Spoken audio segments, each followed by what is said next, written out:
ओम नमो भगवते वासुदेवाय। हर हर महादेव। दोस्तों, स्वागत है आप सभी का मेरी इस व्रत कथा कहानी चैनल में। गुरुवार व्रत पूजा कथा में कई ऐसी बातें कही गई हैं जिन्हें मनुष्य को ध्यानपूर्वक अपनाना चाहिए। कहते हैं जो व्यक्ति श्रद्धा भाव से गुरुवार का भगवान विष्णु की पूजा करता है और गुरुवार व्रत की कथा कहता और सुनता है, उसके गरीबी और कष्ट को भगवान विष्णु दूर कर देते हैं। जीवन में सुख समृद्धि के लिए गुरुवार के दिन आप भी इस गुरुवार का व्रत कथा को सुने या पढ़ें। बृहस्पतिवार के दिन सूर्योदय से पहले ही उठे और नित्य कर्म से निवृत्त होकर पीले रंग के वस्त्र पहने। इसके बाद पूरे घर में गंगाजल छिड़के। इसके बाद पूजा घर में श्री हरि विष्णु की मूर्ति या चित्र स्थापित करें। फिर पीले रंग के गंध पुष्प और अक्षत चढ़ाए। इसके बाद चना, गुड़ और मुनक्का चढ़ाकर विधि विधान से पूजा शुरू करें। इसके बाद धर्म स्थान पर ज्ञान विज्ञापरायण कथा पढ़ने के बाद केले के पेड़ में जल चढ़ाएं और केले मंत्रोच्चार के बाद बृहस्पतिवार व्रत कथा भी पढ़ें। ये इस प्रकार से ही प्राचीन समय की बात है। भारतवर्ष में एक राजा राज्य करता था। वो बड़ा प्रतापी और दानी था। वो नित्य गरीबों और ब्राह्मणों की सेवा सहायता करता था। वो प्रतिदिन मंदिर में भगवत दर्शन करने जाता था, लेकिन ये बातें उसकी रानी को अच्छी नहीं लगती थी। वो ना ही पूजन करती थी और ना ही दान करने की में उसका मन लगता था। एक दिन राजा शिकार खेलने वन में गए हुए थे। रानी और दासी महल में अकेली थी। उसी समय बृहस्पति देव साधु वेश में राजा के महल में भिक्षा के लिए आए हैं। उसी समय बृहस्पति देव साधु भेष में राजा के महल में भिक्षा के लिए गए और भिक्षा मांगी तो रानी ने भिक्षा देने से मना कर दिया। रानी ने कहा कि साधु महाराज, मैं तो दान पुण्य से तंग आ गई हूँ। इस कार्य के लिए मेरा पतिदेव ही बहुत है। अब आप ऐसा कृपा करें कि सारा धन नष्ट हो जाए तथा मैं आराम से रह सकूं। साधु ने कहा, देवी तुम तो बड़ी ही अजीब हो। धन और संतान से कौन दुखी होता है? इसकी तो सभी कामना करते हैं। पापी भी पुत्र और धन की इच्छा करते हैं। अगर तुम्हारे पास धन अधिक हो तो भूखे मनुष्य को भोजन कराओ, पाँव लगवाओ, ब्राह्मणों को दान दो, कुआं, तालाब, बावड़ी, बाग, बगीचे आदि का निर्माण कराओ, मंदिर, पाठशाला, धर्मशाला बनवाकर दान दो, निर्धनों की कुंवारी कन्याओं का विवाह करवाओ, साथ ही यज्ञ आदि कर्मों करो, अपने धन को शुभ कार्य में खर्च करो। ऐसे करने से तुम्हारा नाम परलोक में सार्थक होगा एवं स्वर्ग की प्राप्ति होगी। लेकिन रानी पर उपदेश का कोई प्रभाव न पड़ा। वो बोली, महाराज, मुझे ऐसा धन की आवश्यकता ही नहीं है जिसको मैं अन्य लोगों को दान दूं, जिसको रखने में मेरा सारा समय नष्ट हो जाए। अब आप ऐसा कृपा कीजिए कि सारा धन नष्ट हो जाए तथा मैं आराम से रह सकूं।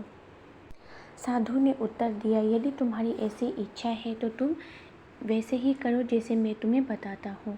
बृहस्पतिवार को दिन घर को गोबर से लिपना, अपने बालों को पीले मिट्टी से धोना, राजा से कहना वो बृहस्पतिवार को हजामत करवाए, भोजन में मांस मदिरा खाना और कपड़ा धोबी के यहाँ धुलाने देना।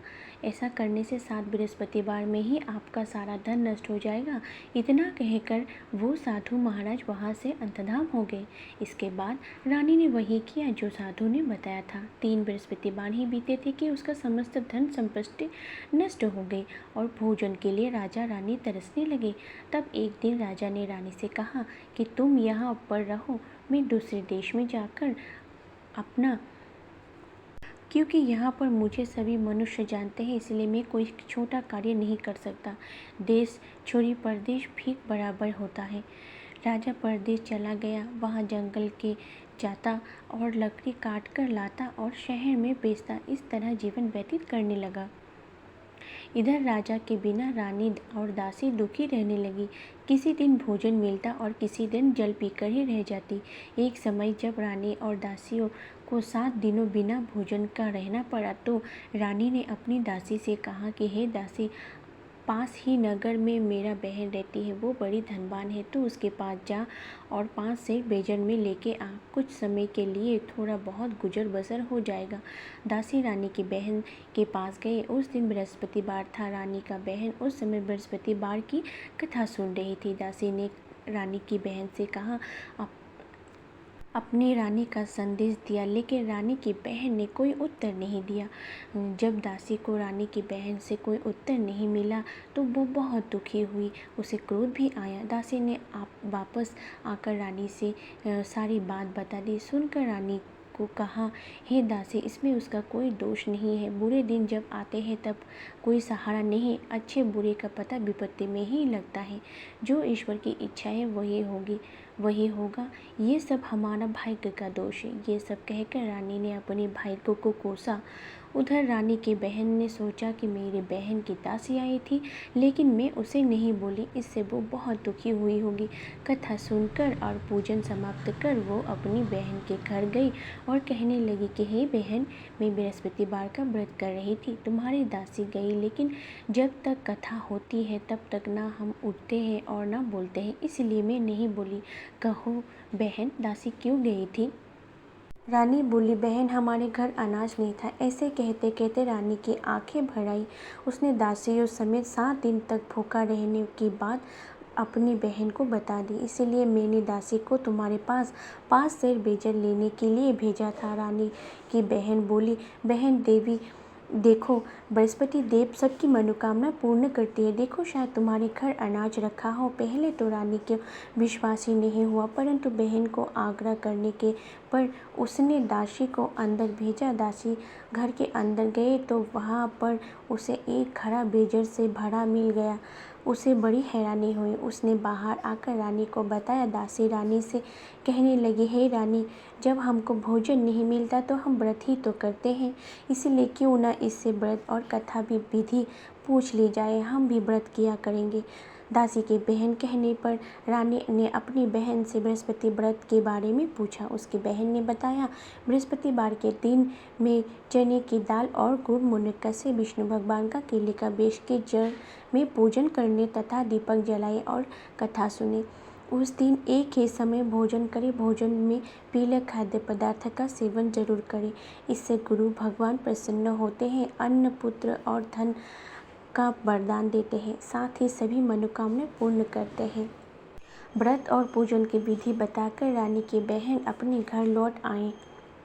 रानी और दासी दोनों ने निश्चय किया कि बृहस्पति देव भगवान का पूजन जरूर करेंगे। 7 रोज बाद जब बृहस्पतिवार आया तो उन्होंने व्रत रखा। घुड़साल में जाकर चना और गुड़ बीन लाई तथा उसकी दाल से केले का जड़ तथा विष्णु भगवान का पूजन किया। अब पीले भोजन कहाँ से आए? दोनों बड़ी दुखी हुई, परंतु उन्होंने व्रत किया था, इसलिए बृहस्पति देव भगवान प्रसन्न थे। एक साधारण व्यक्ति के रूप में वे 2 थाली में 2 पीले भोजन लेकर आए और दासी से देखकर बोले, हे दासी, ये भोजन तुम्हारे और रानी के लिए है, इसे तुम दोनों ग्रहण करना। दासी भोजन पाकर बहुत ही प्रसन्न हुई। उसने रानी से कहा, चलो रानी, हम दोनों भोजन कर लेंगे। परंतु रानी को भोजन के आने के बारे में कुछ भी पता नहीं था, इसलिए उसने कहा कि जा तू ही भोजन कर, क्यों तू हमारे व्रत में हंसी उड़ाती है। तब दासी ने कहा, एक व्यक्ति भोजन दे गया है। तब रानी ने कहा, वो व्यक्ति तेरे लिए ही भोजन दे गया है, तू ही भोजन कर। तब दासी ने कहा, वो व्यक्ति हम दोनों के लिए 2 थाली में सुंदर पीला भोजन दे गए हैं, इसलिए मैं और आप दोनों ही साथ साथ भोजन करेंगे। ये सुनकर रानी बहन बहुत प्रसन्न हुई और दोनों ने गुरु भगवान को नमस्कार कर भोजन ग्रहण किया।